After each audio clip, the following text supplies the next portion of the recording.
Hello all, welcome to BHS education.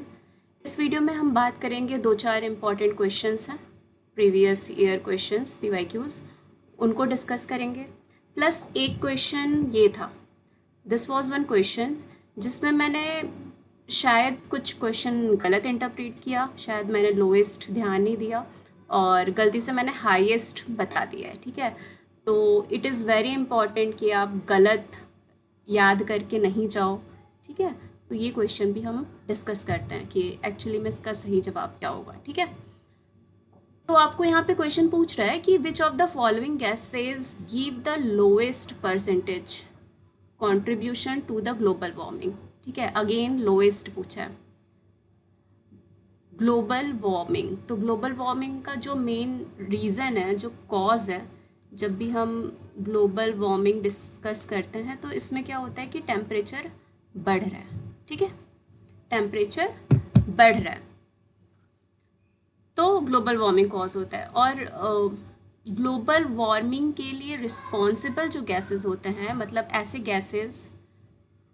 Gases जिनके अंदर capacity होती है टेम्परेचर को होल्ड ऑन करके रखने की। ठीक है, टेम्परेचर को होल्ड ऑन करके रखने की, उनको हम बोलते हैं ग्रीन हाउस गैसेस।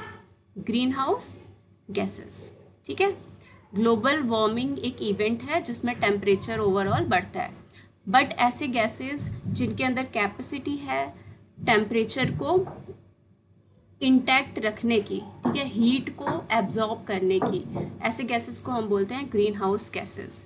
ठीक है, और इसमें जो आपका मोस्ट मेजरेबल गैस है, जो कि नोन गैस है और काफ़ी इम्पॉर्टेंट रोल प्ले करता है ग्लोबल वार्मिंग में, वो है कार्बन डाइऑक्साइड। ठीक है, वो है कार्बन डाइऑक्साइड।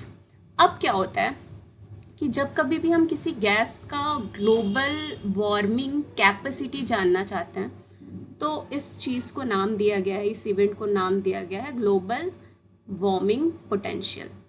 पोटेंशियल मतलब कैपेसिटी। ठीक है, किसी भी गैस की कितनी कैपेसिटी होगी टेम्परेचर को होल्ड ऑन करने का और वो कितना कंट्रीब्यूट करेगा ग्लोबल वार्मिंग इवेंट में, ये हम पता कर सकते हैं ग्लोबल वार्मिंग पोटेंशियल से। ठीक है, और ग्लोबल वार्मिंग पोटेंशियल हमेशा एक रिस्पेक्टिव टर्म है, या फिर आप एक रिलेटिव टर्म बोल सकते हो, रिलेटिव टू कार्बन डाइऑक्साइड। ठीक है, क्योंकि कार्बन डाइऑक्साइड को मेजर गैस माना जाता है ग्लोबल वार्मिंग के लिए, तो इसके रिस्पेक्ट में ही सारे गैसेस को उनकी कैपेसिटी डिफाइन करी गई है कि ये कितना टेम्परेचर राइज कर सकते हैं ओवरऑल। ठीक है, तो यहाँ पे जो आपका क्वेश्चन पूछ रहा है उसमें पूछ रहा है कि कितनी ऐसी कौन सी गैस है इन चारों में से जिसकी इन चारों के कंपैरिजन में लोएस्ट परसेंटेज कंट्रीब्यूशन होगा टुवर्ड्स ग्लोबल वार्मिंग। ठीक है, तो पहले हम सबकी कैपेसिटी जान लेते हैं कि कौन कितना कंट्रीब्यूट कर सकता है ग्लोबल वार्मिंग में। जब हम बात करेंगे N2O की, डाइनाइट्रोजन ऑक्सीजन की, ठीक है, तो N2O जो है इसका global warming potential around 265 to 298 होता है टू दैट ऑफ CO2। अगर CO2 का ग्लोबल वार्मिंग पोटेंशियल हम 1 मान लेते हैं, 1 है, तो N2O यानी कि डाइनाइट्रोजन ऑक्साइड का कैपेसिटी कितना होगा, 265 टाइम्स ज़्यादा होगा CO2 से। ठीक है, मतलब ये काफ़ी लंबे समय तक एटमॉस्फेयर में रहेगा और हीट ट्रैप करके रखेगा। ठीक है, अगला आपका ऑप्शन है NO2, नाइट्रोजन डाइऑक्साइड। ठीक है, NO2 की बात करें तो NO2 एक पॉल्यूटेंट है। ठीक है, और ये बहुत ही अनस्टेबल है, तो ये जैसे ही एटमॉस्फेयर में रिलीज होगा ये रिएक्ट करके कुछ और बना लेगा, तो ये ज़्यादा देर तक आपके एटमॉस्फेयर में टिकता नहीं है, रहता नहीं है। ठीक है, लॉन्ग लिव्ड गैस नहीं है, इसलिए इसका ग्लोबल वार्मिंग पोटेंशियल अगर पता भी चल जाता है तो कोई खास रोल प्ले नहीं करता है, बिकॉज ये बहुत ही अनस्टेबल गैस है, ये एटमॉस्फेयर में रहेगा ही नहीं तो ट्रैप कैसे करेगा। जब भी ये एटमॉस्फेयर में रिलीज़ होगा तो ये दूसरे कंपोनेंट में ब्रेक डाउन हो जाएगा या फिर कुछ और बना लेगा, because it is very reactive. ठीक है, अब हम बात करते हैं थर्ड ऑप्शन की, दैट इज CFCs, क्लोरोफ्लोरोकार्बन्स की। तो क्लोरोफ्लोरोकार्बन्स का जो कैपेसिटी होता है टूवर्ड्स कॉजिंग ग्लोबल वार्मिंग, ठीक है, ग्लोबल वार्मिंग कॉज करने के लिए वो बहुत ज़्यादा है। ये एक पोटेंट ग्रीन हाउस गैस है, एज वेल एज इसका रोल किस में है, ओजोन डिप्लेशन में। ओजोन डिप्लेशन वाली बात मैंने लास्ट वीडियो में भी बताई थी। तो CFCs एक तो मेजर ग्रीन हाउस गैस है, ऊपर से लॉन्ग लिव्ड गैस है, ठीक है, लॉन्ग लिव्ड गैस है because it is very unreactive. तो ये डायरेक्टली रिएक्ट नहीं करता, रिएक्ट नहीं करेगा मतलब इसके कंपोनेंट एज इट इज़ हैं और ये हीट ट्रैप करता जाएगा। ठीक है, बहुत ही ध्यान से सुनिएगा, ये इंपॉर्टेंट है, ये हीट ट्रैप करता जाएगा, इसलिए इसका ग्लोबल वार्मिंग पोटेंशियल ज़्यादा होता है। And it is around 1000 times of CO2, times of CO2 का 1000 गुना ज़्यादा इसका पोटेंशियल है ग्लोबल वार्मिंग कॉज करने का। ठीक है, यानी कि ये सबसे ज़्यादा करेगा। अगला ऑप्शन है मीथेन गैस, CH4। CH4 की बात करें तो इसका लाइफ ऑलमोस्ट 100 ईयर्स है। अगर मीथेन गैस एटमॉस्फेयर में आप रिलीज़ कर रहे हो तो वो 100 ईयर्स तक एटमॉस्फेयर में रहने वाला है। तो it is also a quite stable type of gas. ठीक है, और इसका global warming potential 27 to 30 times होता है CO2 का, 27 to 30 टाइम्स ऑफ CO2। ठीक है, तो इसमें से अगर आप देखोगे तो ये ऑप्शन तो आपको छोड़ देना है, क्योंकि ये बहुत ही रिएक्टिव गैस होती है और रिएक्शन करके ये ब्रेक डाउन हो जाएगा अदर कंपोनेंट्स में। ठीक है, और जब हम इन तीनों का कंपैरिजन करते हैं तो NO2 क्या हो गया, NO2 का 265 टाइम्स ज़्यादा है CO2 से। ठीक है, इसका 1000 टाइम्स ज़्यादा है और इसका 27 to 30 टाइम्स ज़्यादा है। ठीक है,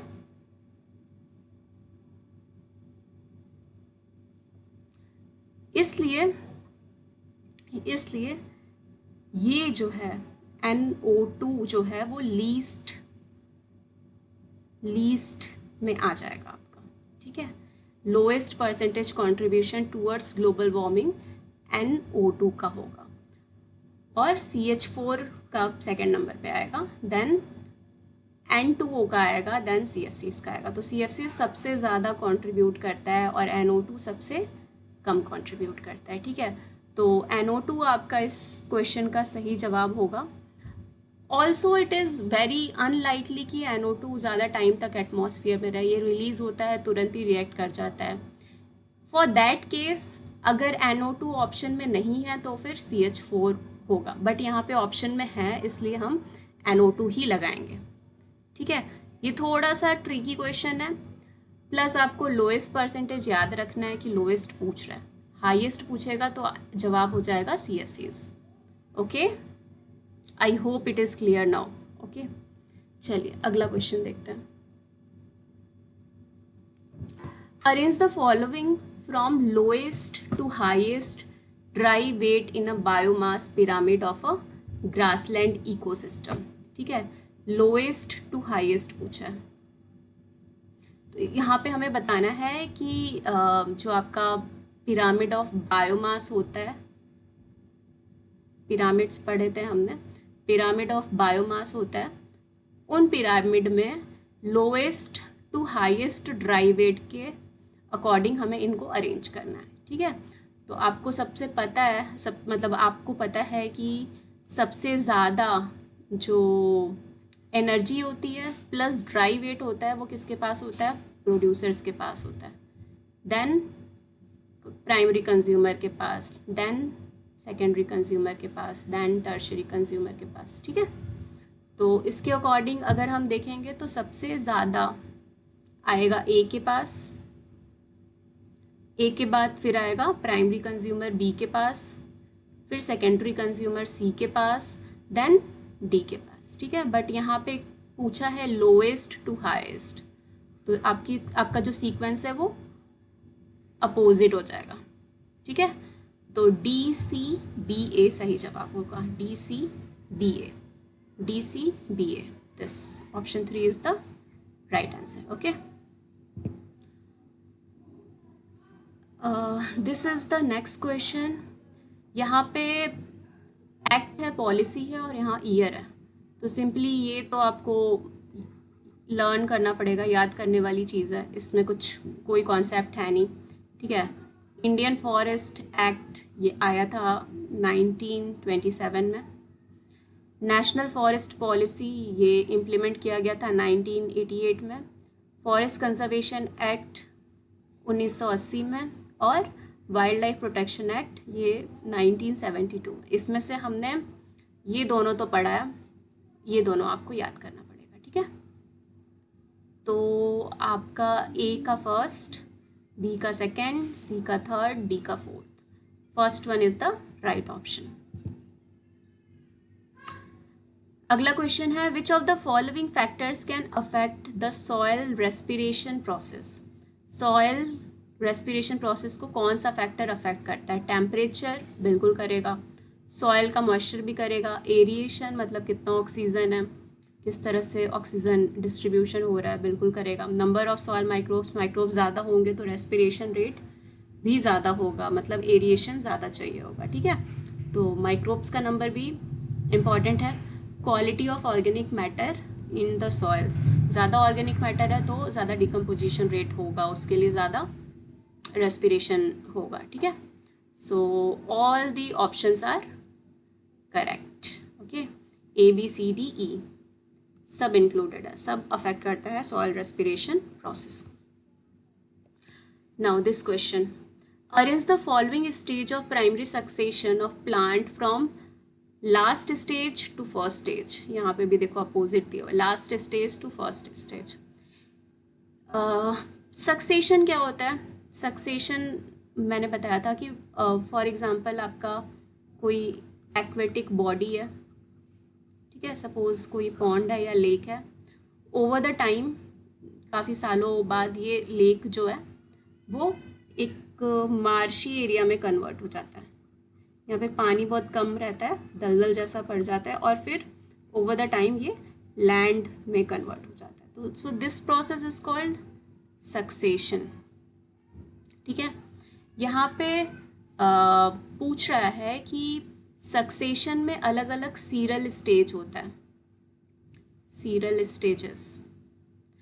तो जब पॉन्ड से लेक पॉन्ड से लैंड में कन्वर्जन हो रहा है तो कौन किस स्टेज पे आएगा, मतलब ये कौन से प्लांट्स किस स्टेज पे लाई करेंगे, ठीक है। तो जो फर्स्ट स्टेज होती है सबसे पहले उस पर तो फाइटोप्लैंक्टॉन्स होते हैं जो कि प्लैंक्टॉन वाटर बॉडी के ऊपर फ्लोट करते हैं सिंपली।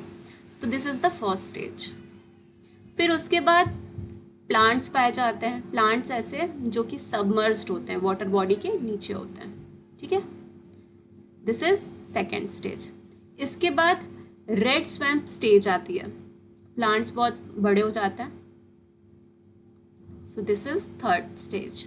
फिर होता है मार्श मिडो स्टेज। मार्श में मतलब पानी बहुत कम हो चुका है, रिड्यूस हो चुका है, दलदल वो बन गया है, so this is the last stage, okay. तो इस तरह से स्टेजेस होंगे, आपको अरेंज करना है इनको लास्ट टू फर्स्ट। तो सबसे पहले क्या अरेंज होगा, इधर 4 आएगा, सी के बाद A third, then B submerge plant stage, then D, ठीक है। तो second is the right answer, ये आपका सही जवाब है। आई होप ये सारे क्वेश्चंस बहुत ही क्लियर हो गए हो आपको। ये क्वेश्चन मिस आउट हो गए तो मैंने इनको कवर कर दिया, और प्लीज़ ध्यान रखिएगा अबाउट दिस क्वेश्चन, ठीक है।